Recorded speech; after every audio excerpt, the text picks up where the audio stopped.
Good morning, everyone. We're continuing with our How to Work with People based on Swami's wonderful Art of Supportive Leadership book. So let's begin with a prayer. Heavenly Father, Divine Mother, Friend, Beloved God, Jesus Christ, Babaji Krishna, Lahiri Mahashaya, Swami Sri Yukteswar, Beloved Master Paramahansa Yogananda, Saints of all religions, humbly we bow to all. Dear Swamiji, inspire us with the deepest meaning behind your words, that we may understand how to live our lives in perfect attunement with the divine, with the skill and sensitivity that you lived. Inspire and guide us, that we may lead others as you have led us, ever more deeply into the light. Om. Peace. Amen.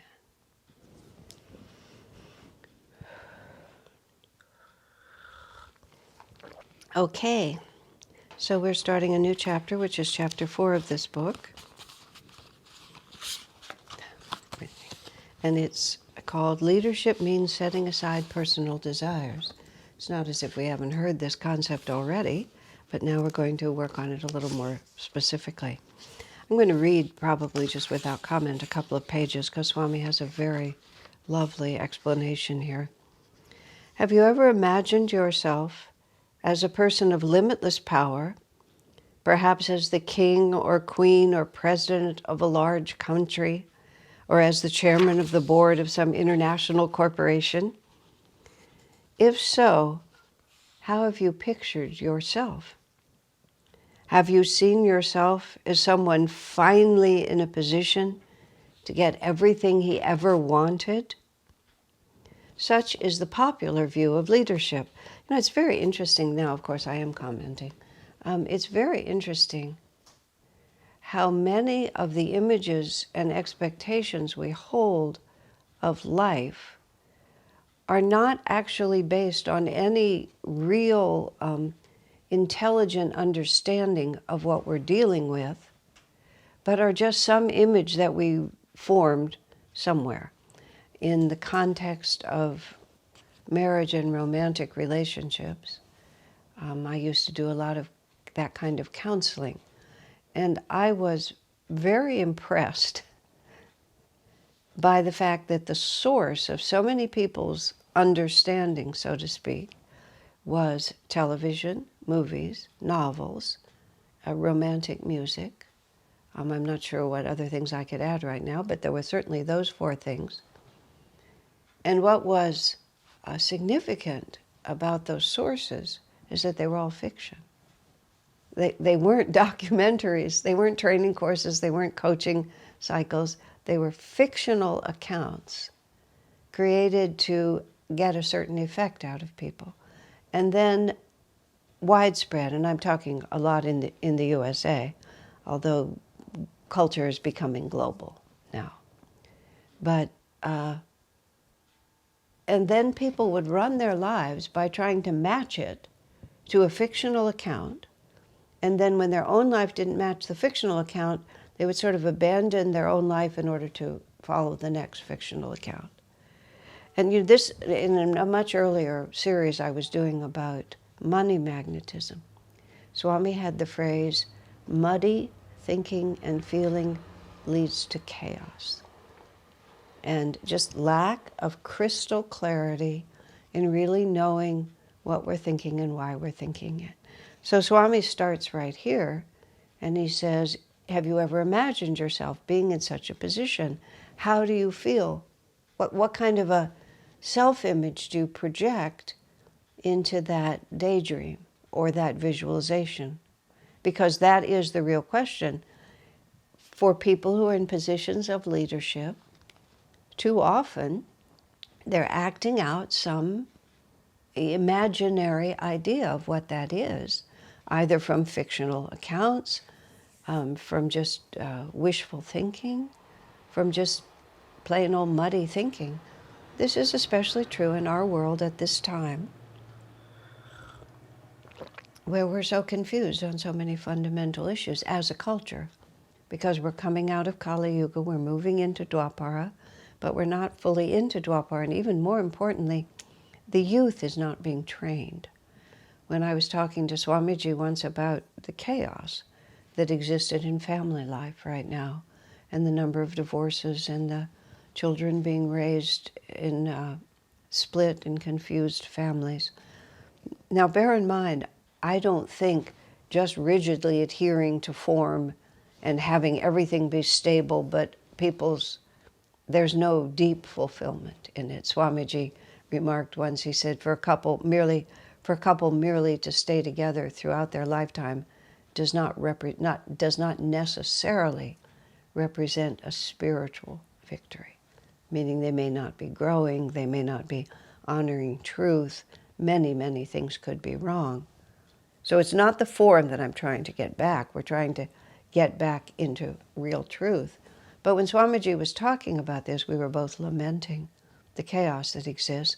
He said it'll be several generations before it straightens itself out, because we have to bring up generations of young people who, as part of their education, this is like so self-evident, have to learn how to be people and not merely engineers or nurses or whatever it is that they're learning to do, or lawyers or businessmen.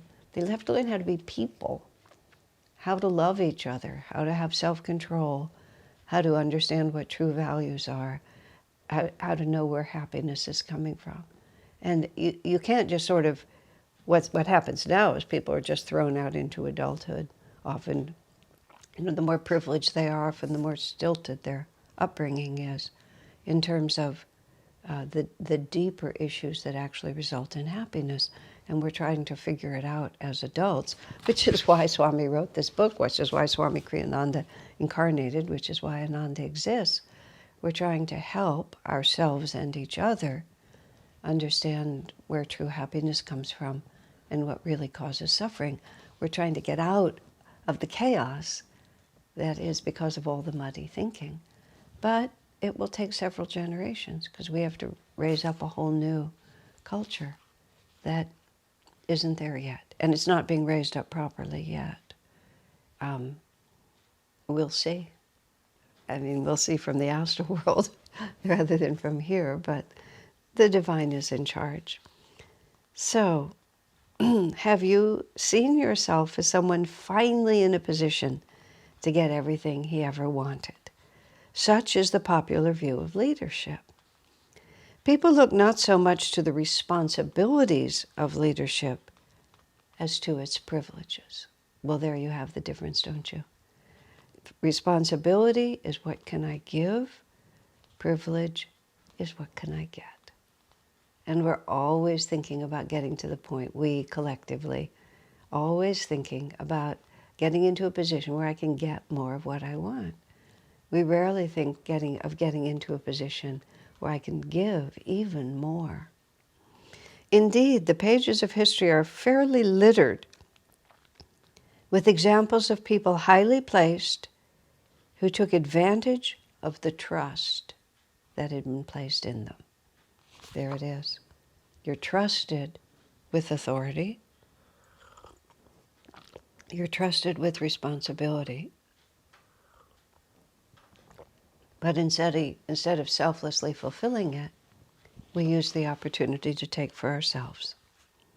Think of the kings and queens who abused their power, of the tyrants like Nero and Caligula, of the unscrupulous schemers like King John of England, of the self-indulgent voluptuaries like the more notorious of the Oriental potentates, of the weaklings like the last kings of France and of Russia.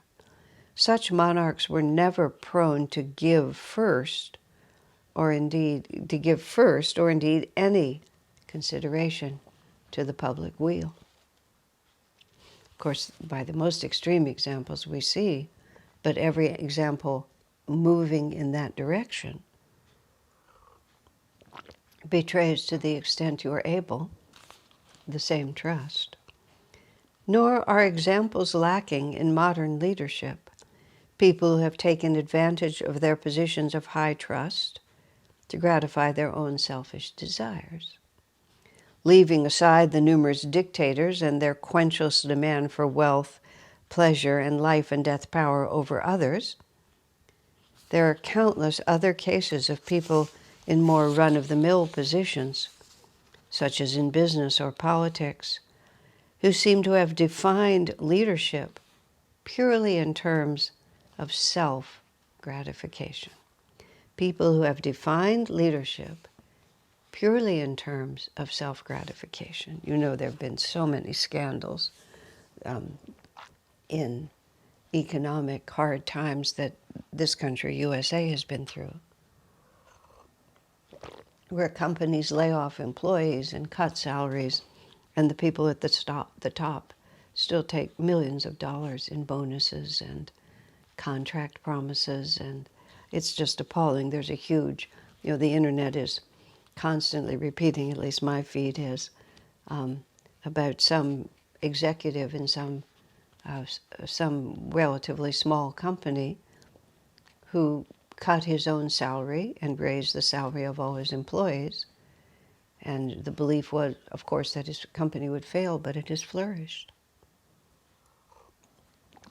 It's just you do something that's just like, that's the most obvious thing in the world to do. Swamiji talks about a time when he was sitting at his family dinner table, and his family was a very high echelon of business people.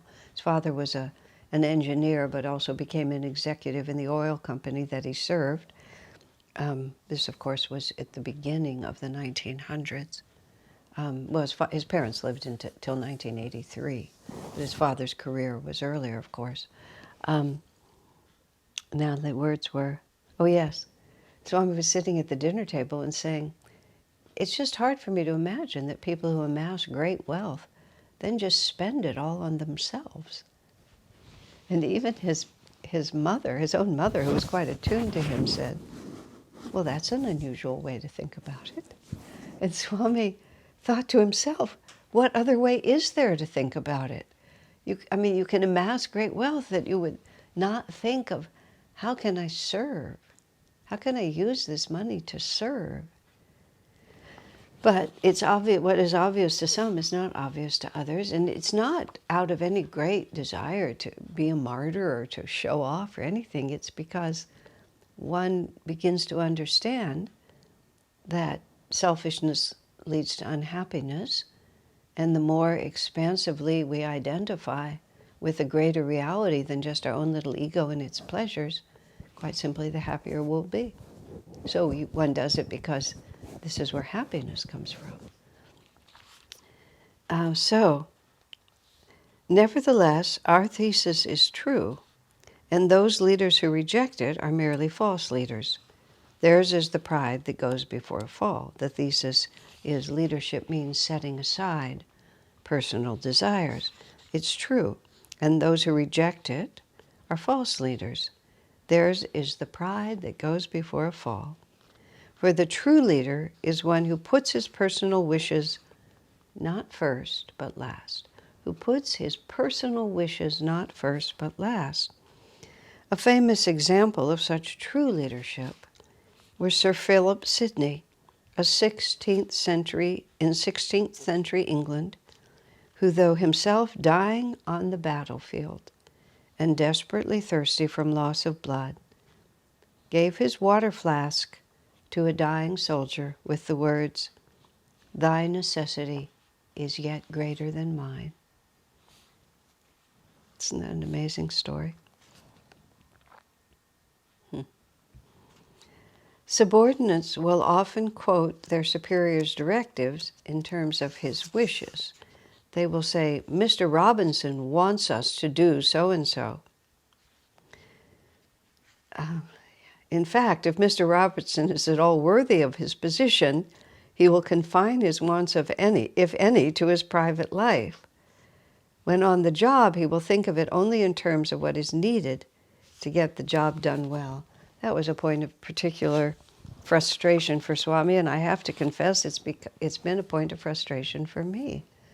Sometimes, because I've been in a position of leadership here, more actively in the past, but still to some extent, I'll often hear, well, we're doing this because Asha wants it done that way. And it's like, no, I don't want it done that way. I never said, and I try to be very careful to say, not to say, I want it done like this. You know, I wish it to be done like this. It's no. It's like, we've considered it, and this seems like a good way to do it. If I happen to be the one who articulated saying, let's have the event in this way, let's play the music in this way, it's not because I want it that way. And even more appalling, it's like it gets passed down the line, and there's no reason why we're doing it except that Asha wants it that way, or Swami wants it that way. It absolutely makes you tear your hair out, because the third person who's doing it because Asha wants it that way may have a much better idea. But we're not dealing now with the objective reality of the situation. We're dealing with the personal preference of a person who has some responsibility. But the personal preference is to have the project succeed. The personal preference is to do it as well as we can do it. The personal preference is to have everybody with good ideas have an opportunity to contribute. So it gets, and I know it's done out of goodwill, and I probably must have carried out Swami's wishes somewhat that way, but I was very conscious, even when I was his spokesperson, you know, in the small arenas that I was, because I never had administrative responsibility at Ananda. But I would often be the one who would talk about, you know, that this is what Swami has suggested. But I tried to be careful, because I knew, one, it was annoying to him, and also I knew in principle that the power of Swami's leadership, which I have tried to emulate, but of course I'm tiny and he's enormous. So what I've tried to emulate is always tell people why. Because if you tell people why, then one, you activate their capacity to think it through. You have the wonderful potential of them looking at the same circumstances and having a better inspiration. So the chances of the project working are much better because you've engaged other people's reality in it. And it also is much safer for the person who's even, you know, expressing how it might be done, is because you're getting feedback. You're not just in this ridiculous loop. You know, I've joked about this, and I actually had someone present this back to me as a serious confession. So I won't have to say that, although it should be self-evident that I mean this in a humorous way. But you know, the desire not to have to, how would I put it? To just, well, I mean, I'll put this in a very serious way. At the beginning of this whole discussion of leadership, for earlier sessions, I was talking about the fact that when you are a leader, your medium of self-expression is other people's energy. Being a leader of a group is not a personal opportunity to shine and do your own thing. Now, leadership has been something that I've had to learn more. I am more of what I just call myself a creative artist type. When I was alone in seclusion writing a book, which I've been a couple of times, is a very, very satisfying life for me. I like the solitude. I like the opportunity just to be able to be with my own thoughts and express what I have to say. So there is a temperamental issue there. And I think I've been a bad leader in the past, and a bad leader sometimes in this lifetime. But I remember joking once about having and this is where this was a joke, a past life memory of having more dictatorial authority than God has wisely given me in this life. And sitting in a meeting once and being bemused as to why the discussion was still going on when I had already expressed my opinion. And you see, all of us are prone to these misunderstandings.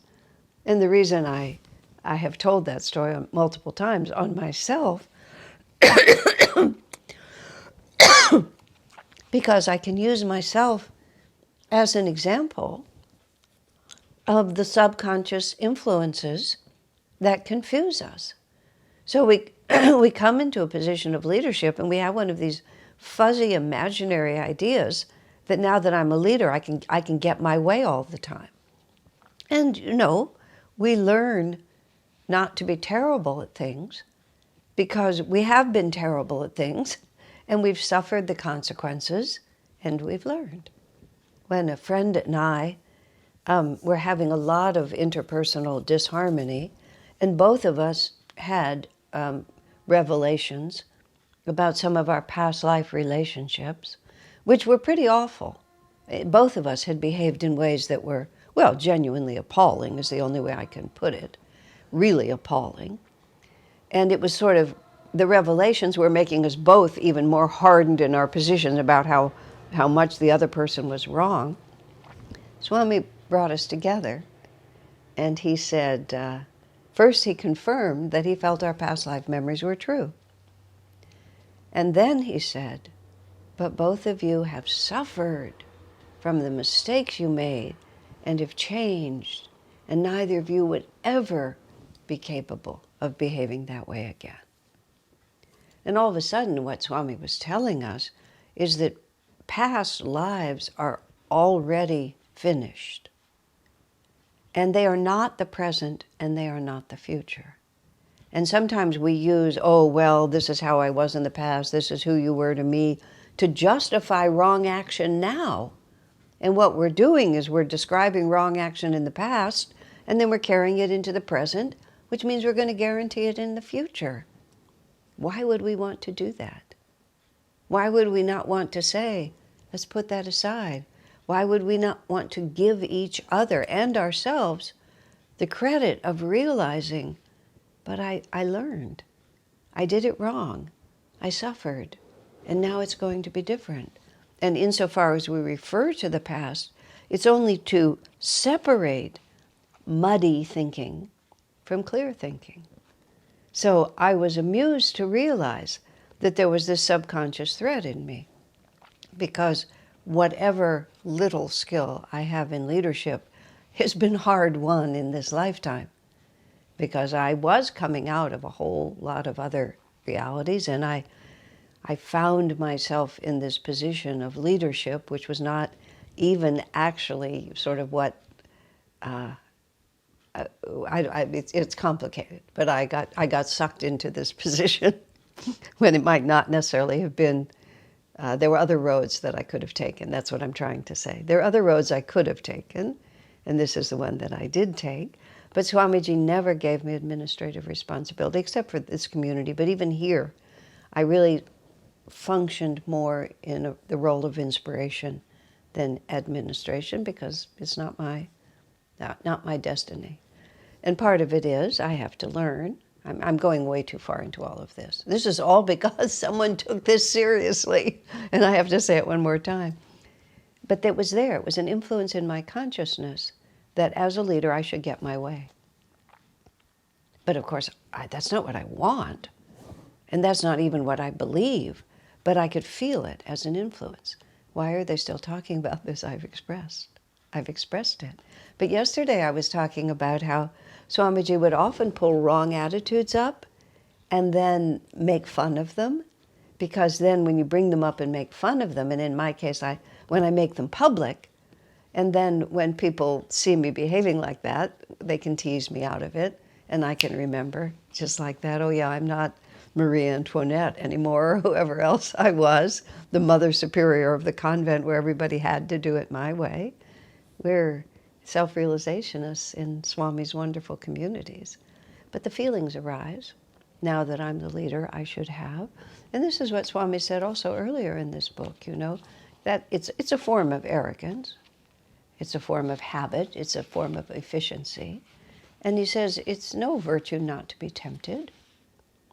if you're putting out enough energy, I often talk to people about this, if you're a flywheel and you're just spinning slowly, it'll all stay in balance. So people actually do this. They operate just below the energy level that it just keeps it. They keep their energy low enough that the flywheel never wobbles. But when we begin to really try to explore who we are and who we're supposed to be in this life and what the guru has in mind for us, what responsibilities we really could almost embrace, then the energy begins to increase and that wheel begins to spin. And then whatever aberrations there may be in the balance, they begin to show. And so people think, oh, I'm doing something wrong. No, actually, a lot of times you're doing something right because you have now generated sufficient energy that the flaws in the system are beginning to show. And yeah, you could keep those flaws from ever showing, but they're still in you. If you merely keep them suppressed, you haven't transcended them. You've just suppressed them. And you may look, like a nicer person, but you're not going to be more free from the fear of facing into your weaknesses. So we have to pay attention. We have to pay attention to the thoughts that move through. What causes me to be impatient? What causes me to be less supportive of other people? What causes me to be less compassionate? That's the edge for the person who's growing in leadership. And then you have to have the self-honesty and the courage and the humility and the trust to be able to shift when you see that it's necessary to shift. I remember this time I was working with a group of people on a fairly big project, and I had a very strong intuition about what we ought to do. We were trying to make a very specific decision, lots of factors, and I just somehow, and this does not always happen to me by any means, but I just looked at it and I knew what we should do. And so I started just pushing for that point of view. This was back in the late 80s. This was my very rough training periods. I just knew what we should do and I started advocating it. But the people around me were not ready. They needed time to sort things through themselves. They just weren't standing where I was standing. And I kept insisting and insisting and insisting. And I got this huge pushback. And the pushback was not just against me, but against my idea. And finally, I had to say, I realized what had happened. And I wrote everyone a letter or an email or whatever, how we were communicating in those days. I wrote to all the people involved and I said, perhaps my initial intuition was right, but whether or not it was right is not the issue. I have spoiled it with my egoic insistence upon it. And as a consequence, I said, I totally withdraw from the discussion. I surrender the entire decision into the hands of all of you, and whatever decision you make, I will cooperate with it. And as it happened, they all came to the same conclusion that I had come to. I don't say that with any pride in that respect. The interesting point was that I was right, but I couldn't win anyone to the rightness of that because I used it. I was only trying to assert personal authority. And my assertion of personal authority without sufficient respect for their processes resulted in a negative. This is not leadership. This is self-indulgence. Well, I already know the answer. Let's just save a lot of time. No, you can't save time. When you're a leader, your medium is other people's energy. You can't just have a canvas and say, well, we're going to need some blue. I'll just pour the blue can on the canvas because we're going to need blue. No, you have to think carefully and sensitively how much blue, what shade of blue, what size brush to use, which part of the canvas. So if your medium as a leader is other people's energy, you have to think about all of them, not just, I know we should go there. That's just simply not the way to succeed as a leader. And we all learn it, slowly and painfully. I mentioned to you earlier when a gentleman came to me and told me what a bad job I was doing in leadership. And he was right. My answer was, do you think if I knew how to do this job, I would still be doing it? It's like, of course, we're still learning. So these are the kinds of things. What is my basic concept of leadership? And why am I holding it? And is it truly going to help me? God bless you, my friends.